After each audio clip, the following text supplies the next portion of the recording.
사도신경으로 신앙을 고백하겠습니다. 전능하사 천지를 만드신 하나님 아버지를 내가 믿사오며 그 외아들 우리 주 예수 그리스도를 믿사오니 이는 성령으로 잉태하사 동정녀 마리아에게 나시고 본디오 빌라도에게 고난을 받으사 십자가에 못 박혀 죽으시고 장사한 지 사흘 만에 죽은 자 가운데서 다시 살아나시며 하늘에 오르사 전능하신 하나님 우편에 앉아 계시다가 저희로서 산자와 죽은 자를 심판하러 오시리라. 성령을 믿사오며 거룩한 공회와 성도가 서로 교통하는 것과 죄를 사하여 주시는 것과 몸이 다시 사는 것과 영원히 사는 것을 믿사옵나이다. 아멘. 따스한 성령님 마음으로 보내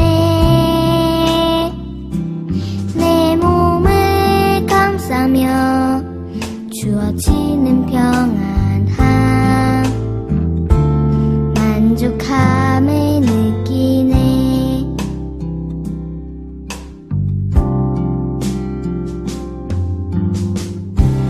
따스한 성령님 마음으로 보내 내 몸을 감싸며 주어지는 평안함 만족함을 느끼네. 부르신 곳에서 나는 예배하네. 어떤 상황에도 나는 예배하네. 부르신 곳에서 나는 예배하네. 어떤 상황에도 나는 예배하네. 내가 걸어갈 때 길이 되고 살아갈 때 삶이 되는 그곳에서 예배하네. 주님아 내가 걸어갈 때 길이 되고 살아갈 때 삶이 되는 그곳에서 예배하네. 부르신 곳에서 나는 예배하네. 어떤 상황에도 나는 예배하네. 부르신 곳에서 나는 예배하네. 어떤 상황에도 나는 예배하네. 어떤 상황에도 나는 예배하네.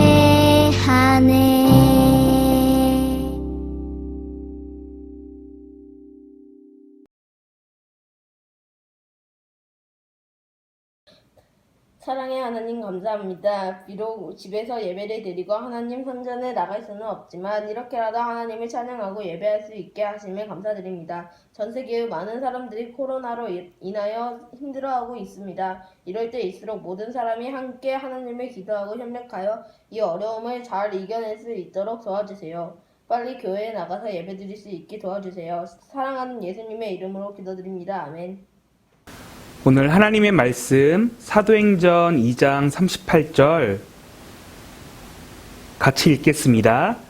베드로가 이르되 너희가 회개하여 각각 예수 그리스도의 이름으로 세례를 받고 죄사함을 받으라. 그리하면 성령의 선물을 받으리니. 아멘.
친구들 안녕. 한 주간 잘 지냈나요?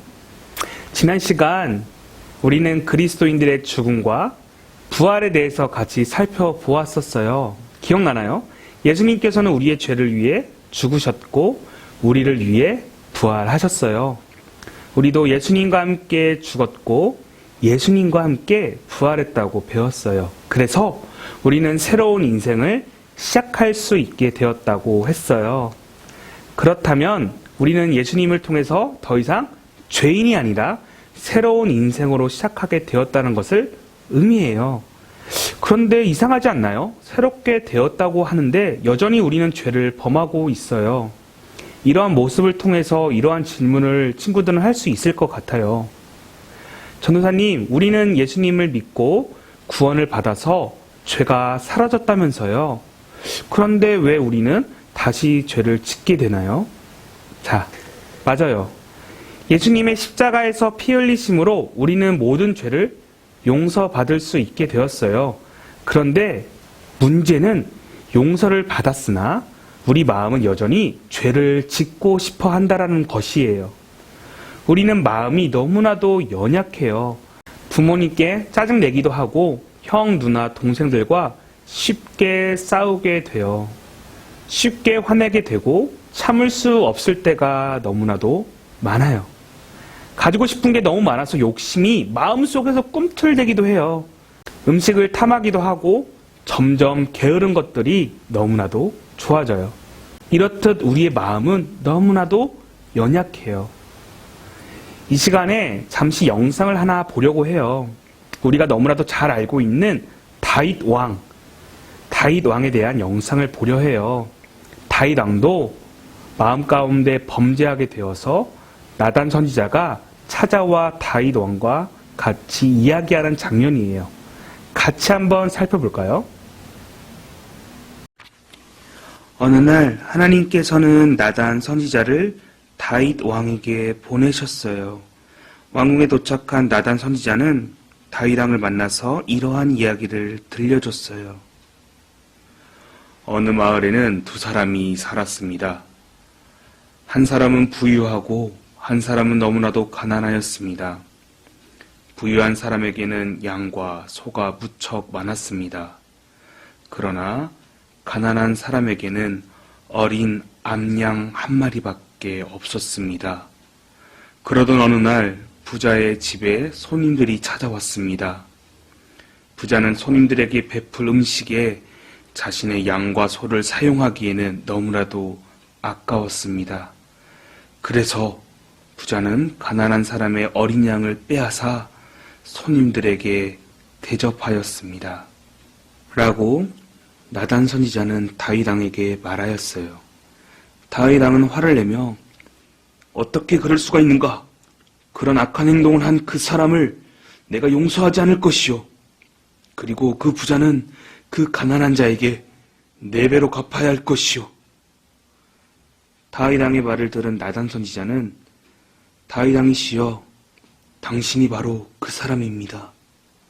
하나님께서는 당신에게 기름을 부으시고 왕으로 삼으셨습니다.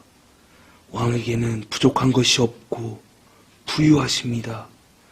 그리고 왕께서 필요한 것이 있다면 하나님께서는 언제든지 주실 수 있으십니다. 그런데 왕은 무엇이 부족하여 하나님께 죄를 지으셨습니까? 라고 말했어요. 사실 다윗은 우리아라는 자신의 충성된 신하가 있었어요. 그런데 그 우리아의 아내인 밧세바를 빼앗아 자신의 아내로 삼았어요. 그리고는 우리아를 전쟁터로 내보내서 죽게 했어요. 하나님께서는 다윗이 저지른 죄를 알고 계셨어요. 이 일은 하나님 보시기에 너무나도 악한 행동이었어요. 다윗 왕은 하나님 앞에서 죄를 지은 것이었어요. 나단을 통해서 자신의 죄를 깨닫게 된 다윗은 그 즉시 하나님께 자신의 죄를 자백하고 하나님께 용서를 구했어요. 내가 하나님께 죄를 지었습니다. 나단이 다윗을 지적했을 때 다윗은 죄를 인정하지 않고 숨길 수도 있었어요. 오히려 이러한 사실을 숨기기 위해 다윗은 나단을 해칠 수도 있었어요. 그러나 다윗은 그렇게 하지 않았어요. 왜 그렇게 했을까요? 바로 다윗은 자신이 하나님 앞에서 죄를 지은 죄인임을 알고 있었기 때문이에요.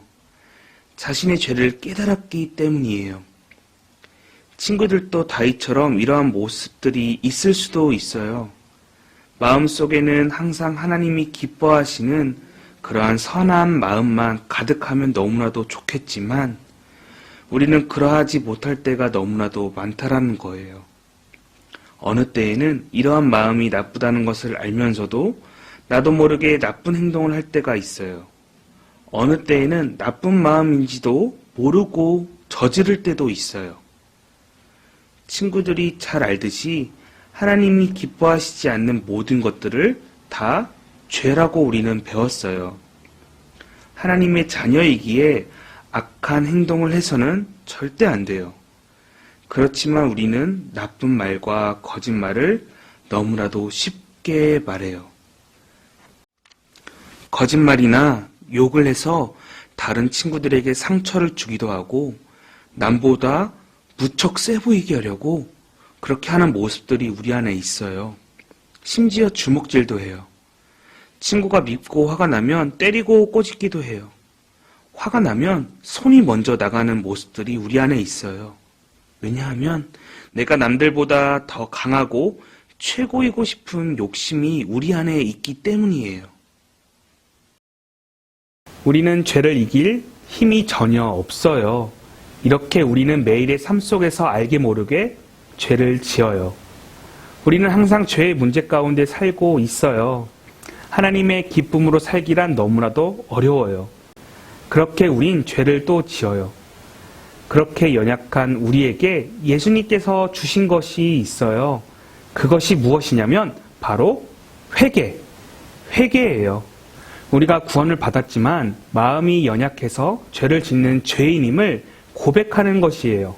하나님께 내가 잘못했다고 인정하는 것을 말해요. 예수님 외에는 나를 구원하실 분이 없다라는 것을 입으로 고백하는 것이에요. 그렇게 한다면 신실하시고 선하신 예수님께서는 우리의 모든 죄악들을 용서하신다고 성경에는 말하고 있어요. 같이 한번 사도행전 말씀을 읽어볼게요. 너희가 회개하고 돌이켜 너희 죄 없이 함을 받으라. 이같이 하면 새롭게 되는 날이 주 앞으로부터 이를 것이요. 아멘. 우리가 예수님께 회개하고 죄를 싫어하고 죄의 자리에서 멀리 떠나서 더 이상 죄를 지으려고 하지 않는 것, 그러한 자세가 필요해요. 그것이 예수님과 함께 부활한 우리의 모습이에요. 그게 바로 회개를 통해서 다시금 새롭게 되는 것을 말해요. 친구들, 회개는 주님께 돌아올 수 있는 기회를 말해요. 주님을 판 제자 가룟 유다의 잘못이나 예수님을 모른다고 3번 부인했던 배신자 베드로, 이 모두 다 죄를 가지고 있어요. 누가 더 큰 죄를 가지고 있냐? 누가 더 작은 죄냐? 그 문제가 아니라 둘 다 죄를 지은 사람이라는 것은 똑같아요. 그런데 가룟 유다는 잘못함을 회개하지 않고 자살했어요. 그렇게 영원히 더 주님과 멀어지게 되었어요. 허나 베드로는 회개를 했고 그로 인해서 예수님께 용서를 받을 수 있게 되었어요. 바로 죄인들이 혹은 죄를 지은 우리가 예수님께 돌아갈 수 있는 기회가 바로 이 회개라는 것이에요. 우리를 여전히 사랑하시고 은혜를 베푸시며 나의 잘못을 뉘우치면 용서하시는 하나님께 기도하는 것이 필요해요. 바로 이렇게 기도하는 것이 바로 회개라고 말을 해요. 친구들, 회개를 하게 되면 우리 안에 죄를 미워하는 마음을 가지게 돼요. 내가 더 이상 죄를 지으면 안 되겠구나 라는 생각과 함께 우리는 행동에도 변화가 있어야 해요. 마음과 생각으로만 더 이상 죄를 안 지어야지 라가 아니라 행동으로 우리는 보여줘야 한다는 것이에요. 친구들, 여기서 우리는 착각해서는 안 되는 것이 있어요. 물론 우리가 잘못된 일을 하거나 죄를 지어서 그것을 예수님께 잘못했다고 고백하는 것은 물론 중요해요. 은혜의 예수님께서 우리가 회개만 한다면 능히 용서하시는 분이세요. 그런데 회개를 잘못 이해해서는 안 된다라는 것이에요. 회개는 내가 예수님께 잘못했음을 고백하고 더 이상 죄를 범하지 않도록 행동으로 보여줘야 한다라는 것이에요. 회개는 예수님께 한 번만 봐주세요라고 하면서 죄를 지어도 기도만 한다면 용서하시겠지라고 우리는 착각해서는 안 된다라는 것이에요. 잘못해놓고 예수님께서는 다 용서하시겠지라고 주문이나 주술처럼 여기거나 악이용해서는 안 된다라는 것이에요. 진정한 회개는 내 모든 삶이 하나님이 원하시는 삶으로 살겠다라는 고백과 함께 행동으로 보여야 한다라는 것이에요. 친구들, 이 시간에 같이 기도하면서 결단을 했으면 해요. 매일의 반복적인 죄를 짓는 것이 아니라 이제는 예수님을 통해 새로운 삶, 새로운 시작을 할 수 있도록 도와달라고 이 시간에 함께 기도하는 시간을 갖도록 할게요. 이 시간에 다 같이 두 눈을 감고 전도사님을 따라서 기도하면서 다짐했으면 좋겠습니다. 같이 두 눈을 감아 볼게요. 같이 고백합니다. 하나님 아버지, 우리의 죄를 용서하시기 위해 예수님의 십자가를 통해 구원해 주셔서 감사합니다. 예수님, 우리의 마음은 너무나도 연약합니다. 쉽게 죄를 범하게 됩니다. 쉽게 남을 미워합니다. 쉽게 남을 공격합니다. 쉽게 부모님과 친구들에게 화를 내는 모습을 발견하게 됩니다. 내 마음 속에는 죄가 너무나도 많습니다. 나는 죄인입니다. 나를 용서해 주세요. 성령 하나님, 내가 죄를 범하지 않도록 주님의 길로 인도해 주세요. 예수님의 이름으로 기도드립니다. 아멘. 다 함께 주기도문으로 예배를 바치겠습니다. 하늘에 계신 우리 아버지여, 이름이 거룩히 여김을 받으시오며 나라가 임하옵시며 뜻이 하늘에서 이루어진 것 같이 땅에서도 이루어지이다. 오늘날 우리에게 일용할 양식을 주옵시고 우리가 우리에게 죄 지은 자를 사하여 준 것 같이 우리의 죄를 사하여 주옵시고 우리를 시험에 들게 하지 마옵시며 다만 악에서 구하옵소서. 대개 나라와 권세와 영광이 아버지께 영원히 있사옵나이다. 아멘.